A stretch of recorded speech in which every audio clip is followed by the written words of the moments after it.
الرحیم ان فی خلق السماوات والارض، بے شک آسمانوں اور زمین کے پیدا کرنے میں، واختلاف اللیل والنہار، اور رات اور دن کا بار بار آنا، رات کے آنے کے بعد دن اور دن کے بعد رات کا آنا، یہ بدلتے رہنا، اس کے اندر لآیات لأولی الالباب، نشانیاں ہیں ان لوگوں کے لیے جن کے پاس عقل ہے۔ تو عقل تو سب کے پاس ہے۔ اس سے یہ بات بھی پتہ چلی کہ اکاؤنٹیبلٹی اسی کی ہے جس کا دماغ کام کر رہا ہو۔ جو صحیح بخاری میں سیدنا علی کا قول لے کر آئے امام بخاری تعلیقاً، اور اس کی پوری سند مرفوع حدیث بھی سنن ابن ماجہ میں موجود ہے۔ مولا علی نے نبی الاسلام کے حوالے سے بھی بیان کیا ہے کہ 3 قسم کے لوگ ہیں جن سے اللہ تعالیٰ نے اپنا قلم اٹھا لیا ہے۔ نمبر 1 مجنون، پاگل، ظاہر وہ اہل عقل میں نہیں آئے گا۔ نمبر 2 بچہ، جو ابھی بلوغت کی عمر کو نہیں پہنچا، چھوٹی عمر میں ہے، تو ظاہر ہے وہ بھی عقل مند نہیں ہے اس طرح۔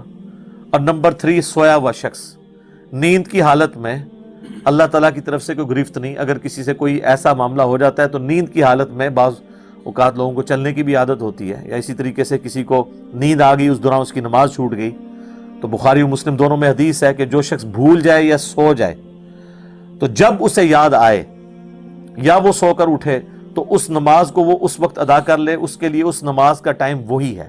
اور پھر آپ علیہ السلام نے سورہ طٰہٰ کی آیت تلاوت کی، وَأَقِمِ الصَّلَاةَ لِذِكْرِي، میری یاد کے لیے نماز کو قائم رکھو۔ تو ان 3 لوگوں پہ گرفت نہیں ہے، پاگل ہو، بچہ ہو اور سویا ہوا شخص۔ اس کے علاوہ جس کو بھی عقل ہے، عقل کا یہ مطلب نہیں کہ بہت زیادہ وہ ذہین اور فطین ہوگا، عام انسان جس کا دماغ ذہنی توازن کام کرتا ہے، بگڑا ہوا نہیں ہے، اس کے لیے اس کے اندر نشانیاں ہیں، آسمانوں اور زمین کی پیدائش میں اور رات اور دن کے آنے جانے میں۔ یہ جو 2 بڑے بڑے فزیکل فینومینا آف نیچر ہیں،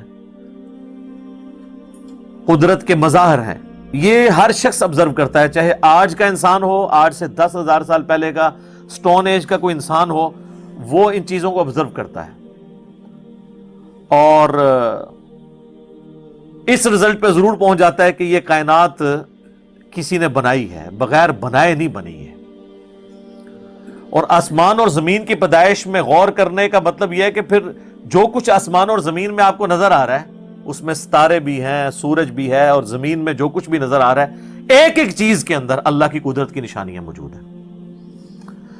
اس وقت میرے بھائیوں، اس ہمارے میریکل پلانٹ زمین کے اوپر، ارتھ پہ 2 ملین سپیشیز دریافت ہو چکی ہیں، نباتات اور حیوانات کی، یعنی پودوں اور جانوروں کی ملا کر 20 لاکھ سپیشیز، یعنی 20 لاکھ ٹوٹل مخلوق کی تعداد نہیں ہے، ان سپیشیز میں سے صرف انسان ایک سپیشیز ہے، اور انسان ہی 7 ارب کے قریب تو ہیں دنیا میں۔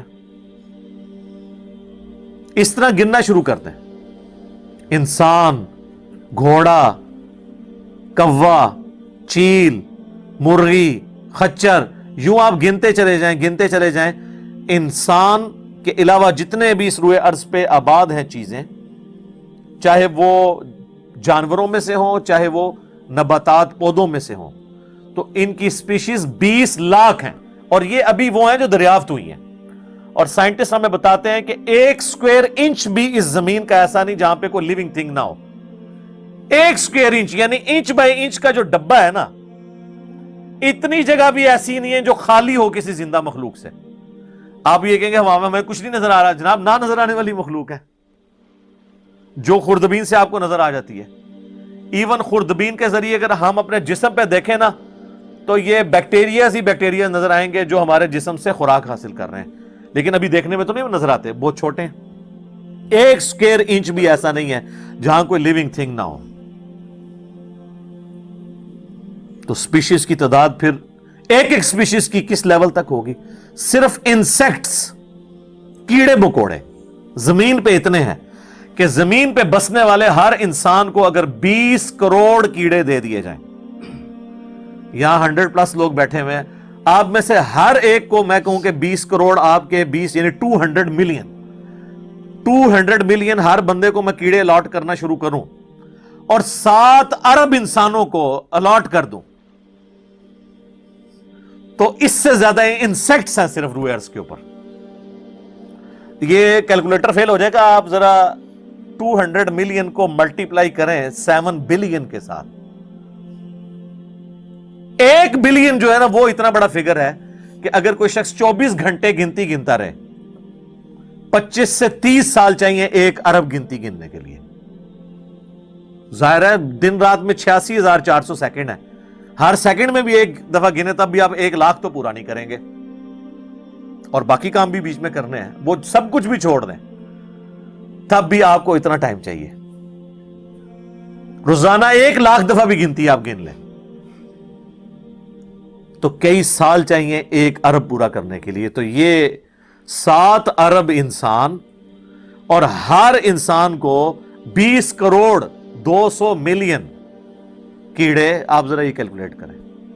اور یہ تو ان کی تعداد ہے. ابھی تو ہم یہ ڈسکس ہی نہیں کر رہے میرے بھائی کہ ایک سپیشیز کے اندر اللہ تعالیٰ نے جو کوالٹیز رکھی ہوئی ہیں وہ کیا ہے. میں اکثر مثال دیتا ہوں ڈریگن فلائی کی. انسان کو تو چھوڑ دیں بہت کمپلیکس ہے. یہ جو ہیلی کاپٹر ہم جسے کہتے ہیں ایک چھوٹا سا آپ سمجھ لیں کیڑا ہے ہوا میں اڑنے والا. اس کے ایک ڈھیلے کے اندر 25,000 آنکھیں ہیں اور آپ دیکھ لیں وہ جس انڈے سے نکلتا ہے نا وہ بال پوائنٹ کے نقطے جتنا انڈا ہے. زمین و آسمان کی مخلوقات مل کے کوئی انڈا ایسا نہیں بنا سکتی جس میں سے ڈریگن فلائی نکل آئے. مرغیاں جو انڈے دیتی ہیں کبوتر جو انڈے دیتے ہیں ان میں سے ان کے چوزے نکلنا وہ تو ان امیجنیبل ہے. وہ تو کچھ سوچ نہیں سکتا. زمین و آسمان کی ساری مخلوقات مل کے ایک بیج ایسا نہیں بنا سکتی جس کو زمین میں بویا جائے اور وہ 6 ارب گنا بڑا درخت بن جائے. تو جو کام کرنے سے نہیں ہو سکتا وہ خود بخود کیسے ہو سکتا ہے. اور اس کریشن کا کلائمیکس انسان ہے. انسان پہ ہی بات کی جائے نا تو 1 گھنٹہ چاہیے. انسان کو جو اللہ نے کوالٹیز دی ہیں جس کا اسے خود بھی نہیں پتا. اچھا مجھے بتائیں جن کوالٹیز کا ہمیں خود ہی نہیں پتا کہ ہیں ہمارے اندر تو کتنا کوئی بیوقوف ہوگا کہ وہ کہے کہ یہ کوالٹیز میں نے خود اپنے اندر رکھ لی ہیں یا میرے ماں باپ نے رکھی ہیں. ہمارے تو ماں باپ کو بھی نہیں پتا ان چیزوں کا. آج جو ہمیں سائنس بتا رہی ہے 1 لاکھ دفعہ روزانہ ہمارا دل دھڑکتا ہے. 1 لاکھ دفعہ بغیر کسی پمپ کے بغیر کسی ایکسٹرنل فیول کے. 1 لاکھ دفعہ 1 لاکھ دفعہ. اچھا اور 1 لاکھ دفعہ دھڑکنے کے بعد وہ 10,000 لیٹر خون پمپ کرتا ہے ہماری نسوں میں ہر بندے کے. ایک انسان کے جسم میں جو نسوں کی لینتھ ہے نا یہ آپ کی جو نروز ہیں خون کی نالیاں اس کی لینتھ اتنی زیادہ ہے کہ ایک بندے کی اگر صرف نسیں جوڑی جائیں تو زمین کے 2.5 چکر لگ سکتے ہیں. 40,000 کلومیٹر زمین کا سرکمفرنس ہے. 1 لاکھ کلومیٹر 2.5 چکر زمین کے لگ سکتے ہیں. ان ساری نسوں میں خون کا پہنچنا اور وہ خون اپنے اندر آکسیجن لے کر جائے ایک خلیے تک پہنچنا اور خلیے کی تعداد سینکڑوں میں ہزاروں میں لاکھوں میں کروڑوں میں اربوں میں نہیں ہے. 100 ٹریلین سیلز ہر انسان کے اندر موجود ہیں. 1 ٹریلین 1000 ارب کے برابر ہے 1000 بلین کے برابر. اور 1 ارب میں نے آپ کو بتا دیا کتنا بڑا ہے. تو 100,000 ارب ہر بندے کے جسم میں خلیے ہیں. تو سائنٹسٹ کہتے ہیں یہ تو آپ صاحب کر ہی نہیں سکتے. آپ کو بس مختصر بتا دیتے ہیں کہ انگلینڈ جیسے 30 ملک ہوں اور ان 30 ملکوں میں صرف درخت ہی اگے ہوئے ہوں اور ان درختوں کے جتنے پتے ہوں گے نا اتنے ایک جسم میں خلیے ہیں. اور خلیے یہ نہ سمجھے کہ وہ ایسی کوئی چیز ہے. ایک خلیے کے اندر اتنے سسٹم ہے کہ نیو یارک سٹی جتنی جگہ چاہیے اگر ہم ایک خلیہ ہمیں بنانا پڑ جائے جو کچھ اس کے اندر سسٹمز موجود ہیں. سوچ نہیں سکتا. بس انسان پھر یہی کہہ سکتا ہے اللہ اکبر کبیرہ والحمدللہ کثیرہ وسبحان اللہ بکرۃ واصیلا. ابھی ایسٹرونومی کی فیلڈ میں جائیں تو بندہ پاگل ہو جاتا ہے. آج تو ہمیں ٹیلیسکوپ کے ذریعے کیا کچھ پتا چل چکا ہے